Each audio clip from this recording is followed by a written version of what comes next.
दोस्तों, आज की कहानी है सल आजा बहू रानी। दोस्तों, कहानी शुरू करने से पहले अगर हमारे चैनल को सब्सक्राइब नहीं किया हो तो कर लीजिए ताकि आपके पास पहुंचे रोज नया वीडियो। बहू रानी, तैयार भी हो सको, पूजा का समय हो रहा है। फटाफट कार में बैठो, 1 घंटे का रास्ता भी नापना है। जी मम्मी, बस हो गई। क्या हो गई?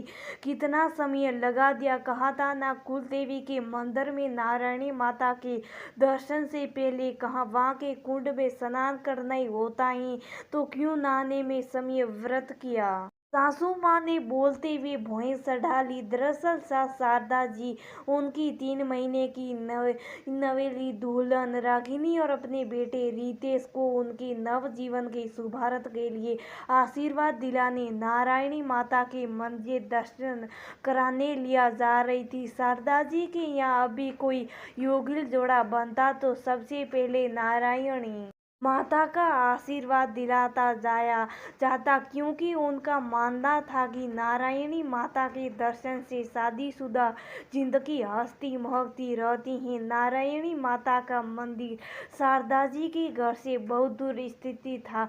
करीब 1-1.5 घंटे का समय लगता ही लगता था। इसलिए शारदा जी नारायणी माता के दर्शनों के लिए सुबह तड़के ही निकलती थी, तो वहाँ के कुंड में स्नान कर सब दर्शन करते थे। बदले वाले कपड़े साथ लेकर जाते थे। रागिनी दूसरे शहर की थी, तो उसे ये बात यहीं आकर पता चली कि ऐसा भी कोई मंदिर है जहाँ बिना नहाए भी जाते हैं लोग और मंदिर जाके स्नान कर कपड़े बदलते हैं।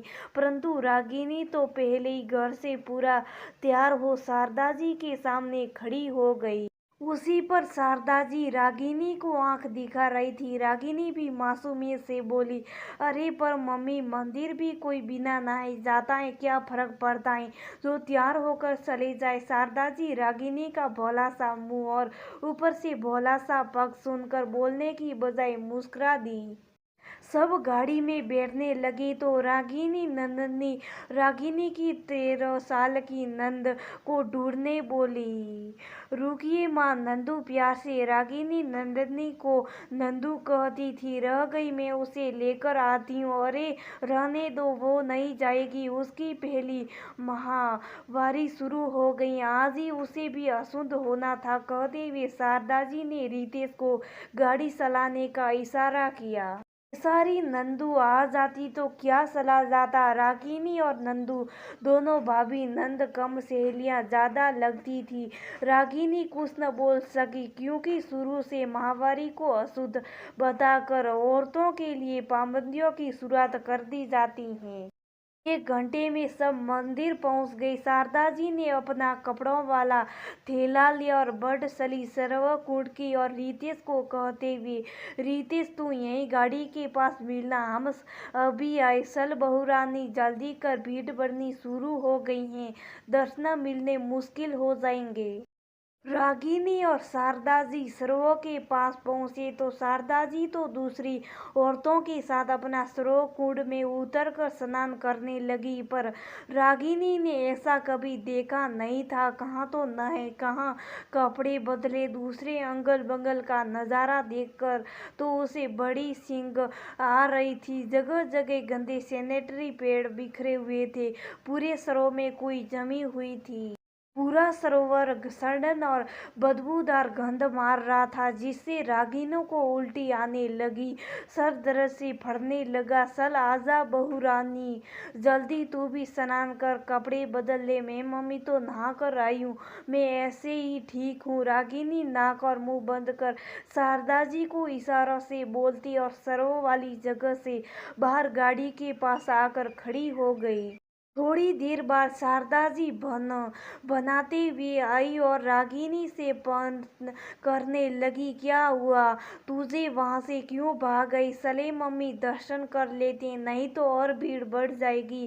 कहते हुए रागिनी बिना शारदा जी की बात का जवाब दिए आगे बढ़ गई। नारायणी माता के दर्शन और पूजा करने के बाद गाड़ी में बैठती शारदा जी का फिर वही सवाल, तू वहाँ नहाई क्यों नहीं? मम्मी पहले आप बताइए कि एक तरफ तो आप नंदू को उसकी महावारी की वजह से अपने साथ ये कहकर नहीं लाई कि वो अशुद्ध हो गई, और यहाँ आप ऐसे मंदिर जैसे पावन स्थल जहाँ जगह जगह गंदे सैनिटरी पर पेड़ बिखरे पड़े हैं, उस अशुद्ध स्नान स्थान पर स्नान कर खुद को अशुद्ध मान रही हैं। मम्मी, ये शुद्ध है या अशुद्ध?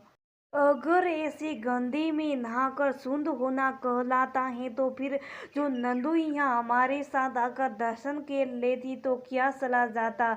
आश्चर्य की बात तो ये है कि मंदिर के प्रशासन से ने भी इस ओर ध्यान नहीं दिया, सफाई तक नहीं करा रखी, सरोवरों में कोई जम रखी है। लोगों में कितना अंधविश्वास फैला हुआ है कि दर्शन करने हैं साई अपना गंध किसी भी सार्वजनिक स्थल पर फेंके। ऐसे अंधविश्वास से तो भगवान बचाए शारदा जी निरुत्तर थी, पर फिर भी उनकी नाक बाकी सबके सामने सोटी न हो जाए बोली, सूख कर सभी तो उसी सरों में नहाकर शुद्ध हो जाते। तू ही बड़ी सर्वेसर्वा लग रही, बड़ी आई सफाई कराने वाली। रागिनी सोच रही थी ऐसे लोगों को क्या समझाया जाए कि यहाँ क्या शुद्ध है या क्या अशुद्ध है, जो खुद को सरों में नहाकर शुद्ध मानते हैं और मंदिर जैसे सार्वजनिक स्थलों को भी गंदा करने से बाज नहीं आते, और महावीरी होने पर औरत को अशुद्ध बना देते हैं। जाने इस शुद्ध अशुद्ध का क्या सही मतलब, कब जान पाएंगे लोग।